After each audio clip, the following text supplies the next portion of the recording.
네, 오늘은 주교재 25페이지 어휘의 체계와 양상 같이 보도록 하겠습니다. 자, 먼저 어휘. 어휘라는 것은 일정한 범위 안에 들어있는 단어의 집합을 얘기한다.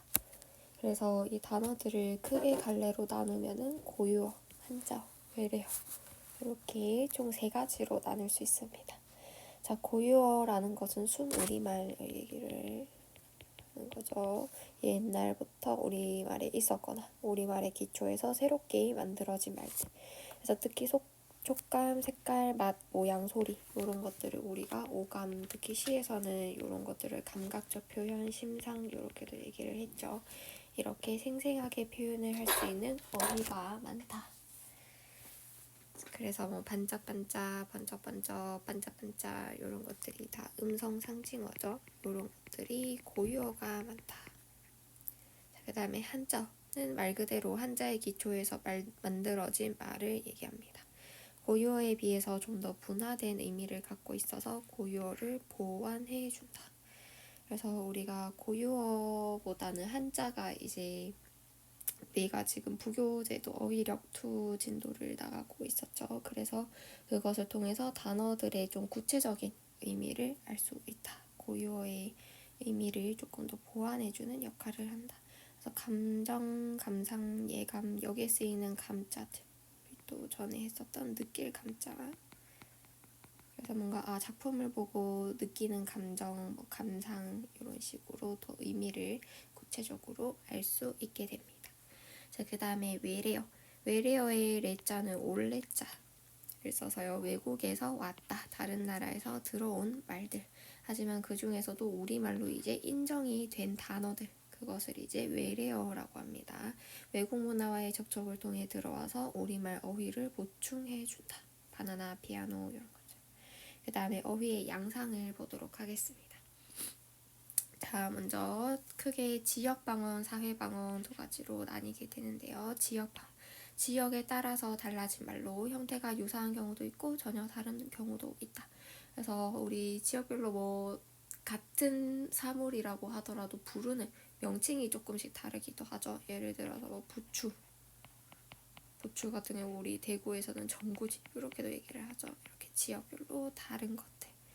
자, 그 다음에 사회방언. 요거는 세대, 직업, 성별 요런 다양한 사회적 요인에 따라서 다르게 쓰이는 말로 이를 사용하는 집단의 특성을 반영하는 그런 단어들을 얘기합니다. 자, 그래서 첫 번째 유행어. 유행어란 비교적 짧은 어느 한 시기에 쓰이는 말로 당대의 사회상을 반영하고 있는 경우가 많다. 그래서 또 예시를 보면은 주로 생파, 문상 이런 좀 줄임말들이 많죠. 그래서 적절하게 사용하면은 신선하고 재미있는 느낌을 줄 수 있다. 자, 그 다음에 2번째 전문어. 전문어라는 것은 전문 분야에서 그 분야의 일을 효율적으로 수행하기 위하여 사용하는 말을 얘기합니다. 그래서 예를 들어서 뭐 변호사, 의사 이런 전문가들이 일을 할 때 사용하는 용어들 있죠. 심리, 변론 이런 어려운 단어들 이런 것들을 전문가들이 쓰는 전문어라고 하고, 하지만 이런 거를 잘 모르는 일반인들을 대상으로 말할 때는 쉽게 풀이를 해서 얘기를 해줘야지 의사소통이 원활하게 일어날 수 있다. 자, 그 다음에 마지막 은어. 은어라는 것은 특정 집단 안에서 내부의 비밀을 유지하기 위해서 집단 밖의 사람들은 알아듣지 못하도록 일부러 암호의 성격을 가지도록 만든 말을 은어라고 합니다. 그래서 폐쇄적이고 배타적이다. 배타적이라는 게 이제 나의 이 바운더리 안에 있는 사람들만 알아들을 수 있게 하고 나머지들은 다 배척을 한다. 그런 의미를 배타라고 합니다. 그래서 비밀 유지를 위해서 암호의 성격을 띈다. 그래서 암호니까 외부에 알려지면 이게 이제 더 이상 은어가 아닌 거죠. 비밀이 아니니까. 자, 그 다음 이제 다음 페이지 넘어가 보겠습니다. 어휘의 의미관계. 자, 이 의미관계가 좀 중요한데요. 자, 크게 3가지로 나뉩니다. 첫 번째 유의관계, 2번째 반의관계. 요거 1번, 2번 2개 묶어주고, 자, 유의관계라는 것은 말소리는 다르지만 의미가 조금 비슷하다. 연관이 있는 것을 유의관계라고 합니다. 자, 하나의 쌍으로 이루어지는 경우도 있지만 두 개 이상의 단어가 무리를 이루고 있는 경우도 있다. 그래서 놓다, 두다 이렇게 1대1의 대응으로 할 수도 있지만 비슷하다, 비스름하다, 유사하다 이렇게 유사한 단어들의 무리가 있는 경우도 있다. 자, 그 다음에 두 번째, 의미가 서로 비슷하지만 완전히 똑같지는 않다. 완전히 똑같으면 뭐 그냥 같은 단어 뭐 동일어져. 그런데 그게 아니라 그냥 좀 비슷하다라고 해서 유의. 뭐 놓다, 두다. 의미는 조금 비슷하지만 완전히 대체될 수는 없어요. 잡고 있던 손을 놓다. 이것을 두다로 바꾸면은 의미가 조금 완전히 똑같은 건 아니니까 살짝 달라지죠. 뉘앙스가. 이런 것들이 유의어가 되는 거고, 그 다음에 이제 반의 관계. 반의 관계라는 것은 의미가 서로 짝을 이루어서 대립하는 것들을 반의 관계라고 합니다. 자, 특징 1번. 반의 관계에 있는 두 단어는 오직 한 개의 의미 요소만 다르고 나머지는 모두 같다. 그래서 이 기준점을 하나를 가지고 여기에서 이제 대립이 되는 A와 B 이렇게 예시를 한번 볼게요. 자, 만약에 소녀와 소년이 있다. 그럼 이 친구들은 중간에 성별만 다르고 나머지들은 이제 다 같은 거죠. 근데 만약에 여기에서 소녀를 할머니로 바꿔볼까요? 그러면은 여기 둘 사이에 생기는 기준이 성별도 다른데 플러스 나이도 이제 달라지게 되죠. 이러면 이 할머니와 소녀는 반의 관계가 아니다 라는 의미입니다. 성별 이외의 나이라는 의미 요소도 대립되기 때문에 이 같은 경우에는 반의 관계가 성립하지 않습니다. 자, 그 다음에 요것도 아까 우리 유의 관계 이거랑 마찬가지로 요거 1번과 마찬가지로 하나의 단어에 여러 개의 단어가 대립하는 경우도 있다. 자, 벗다 같은 경우에서도 이 쓰이는 문맥에 따라서 쓰다, 입다, 신다 이렇게 하나의 여러 가지가 대응이 될 수 있다. 자, 그 다음 마지막 상하 관계. 한쪽이 의미상 다른 쪽을 포함하거나 다른 쪽에 포함이 되는 관계. 자, 그래서 좀 더 넓게 이렇게 좀 포함하는 친구들. 이 친구들을 이제 상의어라고 하고요. 그쪽 이렇게가 상의어. 그 다음에 다른 쪽에 포함이 되는 여기 안에 쏙 묶이는 애들. 이 친구들이 이제 하의어가 됩니다. 그래서 특징 1번. 상의어일수록 의미가 일반적이고 포괄적이다. 이렇게 넓게 묶게 된다. 그래서 이 상의어가 만약에 동물이다. 그러면은 하이어에는 개, 뭐 토끼, 뭐 고양이 이런 식으로. 그래서 하이어일수록 의미가 개별적이고 좀 한정적이게 됩니다. 자, 그런데 이제 3번 보면은 상하관계는 상대적인 관계이다. 그래서 동물이 상이어였을 때 하이어가 개, 토끼가 됐죠. 근데 만약에 여기 옆에다가 뭐 진돗개, 말티즈, 불도, 시바견 요런 애들을 넣는다 라고 해봅시다. 그럼 이제 개와 요 친구들 했을 때 개가 더 일반적이고 넓은 의미죠. 그래서 개가 아까는 하이어였지만 이제는 상이어가 되고 요 속에 있는 친구들이 새롭게 하이어가 된다. 이런 것을 가지고 상대적이다라고 얘기를 하는 겁니다.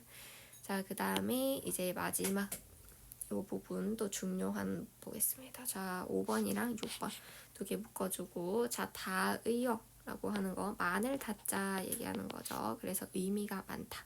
하나의 낱말인데 두 가지 이상의 의미를 가지고 있는 것을 다의어라고 합니다. 자, 특징 1번. 이게 중요한데요. 낱말 간의 의미가 서로 관련이 있다는 겁니다. 만약에 이 시를, 자, 머리. 근데 이게 신체 지능 머리카락의 의미. 만약에 와, 너 머리가 되게 크다. 와, 너 머리가 되게 좋다. 너 오늘 머리 잘랐니? 이렇게 얘기를 한다 해봅시다.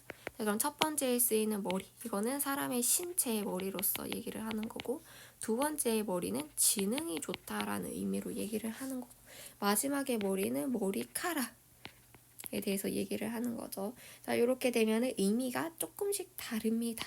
하지만 조금씩 다르지만 그래도 관련이 있죠. 이 사람의 머리에서부터 이렇게 비롯되는 의미이기 때문에 다 그래도 관련이 있다라는 겁니다. 그래서 이 기본 의미인 중심 의미와 중심 의미에서 파생되어 나온 주변 의미로 나뉜다. 요거는 무슨 말이냐면 손을 뻗다 이러면은 사람이 실제로 손을 뻗는 거, 실제 손, 이게 기본 의미니까 중심 의미. 근데 만약에 손이 부족하다 그럼 이건 내가 손이 3개였으면 좋겠는데 진짜 손이 부족하다. 왜 2개밖에 없지? 요게 아니라 여기에서는 이제 주변 의미로 이 파생이 되어서 일손, 노동력. 그런데 이것도 사람들이 일은 손으로 하니까 이 중심 의미와 관련이 있는 거죠. 이런 것들이 바로 다이어의 특징이 된다. 자, 그 다음에 동음이요. 자, 동음 끊고 이 끊겠습니다. 그러면은 같을 동자의 소리 음자, 그 다음에 다를 이자의 의미 의자. 자, 그래서 요거 같은 경우에는 소리는 같지만 의미가 다르다. 의미가 다른 단어들. 요것을 동음이어라고 하고요. 이 친구 같은 경우에는 낱말 간의 의미가 이제 서로 관련성이 없습니다. 정말 소리만 같고 의미는 다른 그런 친구들. 그래서 총 똑같은 배가 4개가 나오지만 의미가 다 다르고 아까 우리 다이어 봤던 것처럼 서로 관련도 없고 그냥 아예 생뚱맞은 서로 관련성이 없는 거. 이 친구들이 동음이어가 됩니다. 자, 그 다음에 이제 마지막 관용어라는 것은 둘 이상의 낱말이 결합하면서 특별한 의미로 널리 사용되는 관습적인 말. 그래서 만약에 A와 B가 결합을 했어요. 그러면은 원래 같으면 그냥 뭐 A, B 이렇게 나와야 되는데 A와 B가 결합했는데 갑자기 생뚱맞게 이상한 것이 나오더라. 그리고 이것을 사람들이 다 널리 사용을 하더라. 이런 것들을 이제 관용어라고 지칭을 해서 부릅니다. 자, 콧대를 꺾다. 이것도 콧대 플러스 꺾다 하면 실제로 콧대를 꺾어야 되는데 그게 아니라 갑자기 자존심을 꺾어버린다라는 새로운 의미가 생기게 됐습니다. 그 다음에 여기도 목 플러스 빠지다 이렇게 나와요. 그럼 진짜 목이 빠져야 되는데 그게 아니라 정말 안타깝게 몹시 안타깝게 기다린다라는 좀 새로운 의미가 탄생을 했고 요거를 우리가 일상생활 속에서 많이 쓰죠. 그 다음 특징 1번. 둘 이상의 낱말이 결합하여 이루어졌으나 그 의미가 바뀌어서 새로운 의미로 탄생을 해서 사용하기 때문에 하나의 낱말로 그냥 하나의 세트로 쓴다. 일반적인 낱말로 이루어져 있으나 관용어가 표현하고 있는 의미는 그 낱말의 기본적인 의미와 관련이 없다. 그래서 아까 우리도 콧대랑 자존심이랑 실제적으로 관련이 없죠? 그런데 새롭게 표현이 되었다. 그 다음에 일반적인 낱말로 표현하는 것보다 표현의 효과가 강하다. 그리고 4번 관용어는 그 언어를 사용하는 사람들의 문화를 반영하므로 그 언어를 사용하는 사람이 아니면은 관용어의 의미를 이해하기가 어렵게 됩니다. 그럼 오늘 이 어휘의 체계와 양상 강의는 여기까지 마치도록 하겠습니다. 감사합니다.